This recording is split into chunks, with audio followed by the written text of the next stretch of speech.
I'm Nathan Marshall, and today we're talking budget Bordeaux. So if you paid attention to any of the news over the last 7 or 8 years, when it comes to wine, all you hear is how Bordeaux prices are going up, it's too expensive, there's this futures market, which didn't really work out the way that anybody predicted, but that's nevertheless the point. The prices have still gone up considerably because China and Korea and all these places in Asia have suddenly gone into the Bordeaux market and they're making it inaffordable for everyone to buy.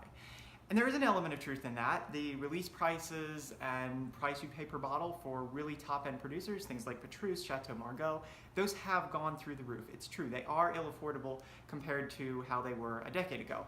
But for most of us, they weren't really affordable a decade ago either. So it's okay. But what it does when you have an amazing vintage like 2010, 2009 even a little bit, 2005, and most recently 2015, although it does make those really top-end producers something that you can't afford in those vintages, what it does do is open up this whole range of budget, less expensive Bordeaux's and makes them suddenly amazing. You can go out and buy a $15 bottle in a really good vintage and still end up with an incredible wine. And that's what I aim to prove here today. The first thing that you need to figure out is whether you prefer right bank or left bank. And that's going to be just about your only guiding principle going into this, which is a little scary at first, I know. But once you figure out what your preferences are, going out and choosing an unknown producer isn't that scary. So the right bank is going to be things like Pomerol, Saint-Émilion. These are going to be predominantly Merlot-based Bordeaux blends. They'll have some other wines in them. They may have Cabernet. It may be something like 55 Merlot, 45 Cabernet Sauvignon, but you'll still end up getting a pretty similar blend. Left bank is going to be things like Margaux, Haut-Médoc, things like that, and those are going to be Pauillac. Those are all going to be wines that are predominantly Cabernet Sauvignon based. So again, you may see a 65-45 blend or 55-45 blend, sorry. But what you'll end up seeing in the end is that it's predominantly Cabernet. So you have to figure out which you like a little more. I prefer the Merlot-based blends on the right bank. They have a little more finesse and are a little bit nicer for the kind of thing that I look at. But if you prefer Cabernet in general, the left bank is going to be your friend. But either way, there are deals to be had in 2015 Bordeaux. They're just starting to hit the shelves now. So we're going to go to the wine store and see what we can find. Let's go.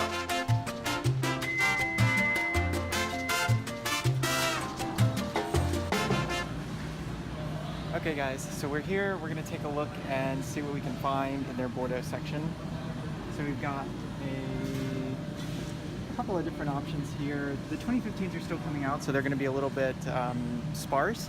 But the ones that you find are, worth a try already. So let's see, we've got this guy, which is in Haut-Médoc. We've got, looks like a few down here, Bordeaux. This one just says Bordeaux in general, doesn't even really give you a specific one, so that's a little more general. And then here's a Saint-Émilion. So I think we're going to try the, let's see, these are all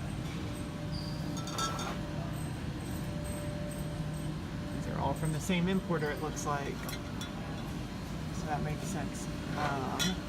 So I'm going to do the Saint-Émilion because that's the only one I see that's guaranteed right bank. I'm probably going to avoid the general one that is just Bordeaux, and then I'm going to go with the Haut-Médoc so we have a little bit of a contrast.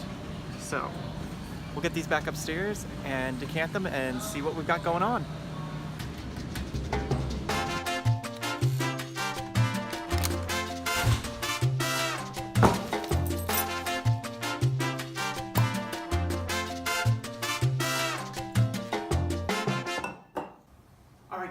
So these have had about 45 minutes to open up, which should be plenty of time.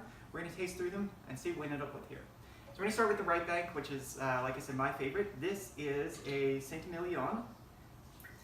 It is, both these are 2015, like I said. This is the 2015 Chateau Marchand Saint-Émilion. It rolled in for about $15. Both of these were right around 15. So pretty good value, certainly for Bordeaux. I'm really excited to see what we end up with here.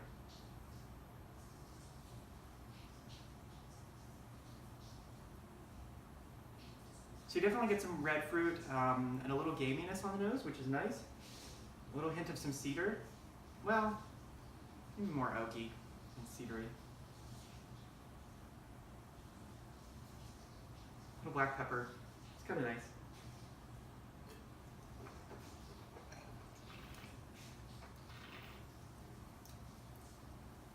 Yeah, really good, fine grain, very grippy tannins. This is a really nicely structured wine.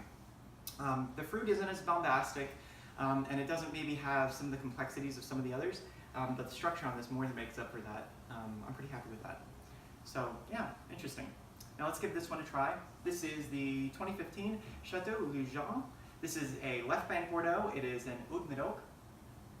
And again, rolls in for right around $15 US. Oh, by the way, I forgot to give you the blend on that. This is 90% Merlot, 10% Cabernet Franc, so no Cabernet Sauvignon at all in this first one. And this one is 75% Cabernet Sauvignon, 25% Merlot. So this is probably a little more traditional blend, a little bit. I mean, they're all traditional in the sense that you're allowed to have Cabernet Franc, Cabernet Sauvignon, Merlot, Petit Bordeaux, Carmenere, and Malbec, all in your Bordeaux blends. But a lot of times you'll just see them be like this guy where it's Cabernet Sauvignon and Merlot with maybe a hint of Petit Bordeaux or a hint of Cabernet Franc in it. So right off the bat, this is definitely more rich a little bit. It's one that you could pretty easily pick out as a Cabernet. You get a lot of that bell pepper, black currant, green bell pepper I should say, black currant.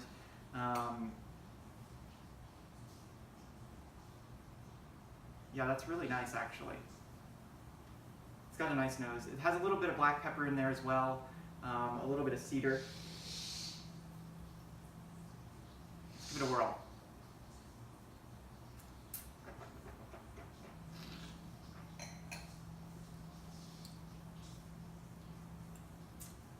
Yeah, still drying.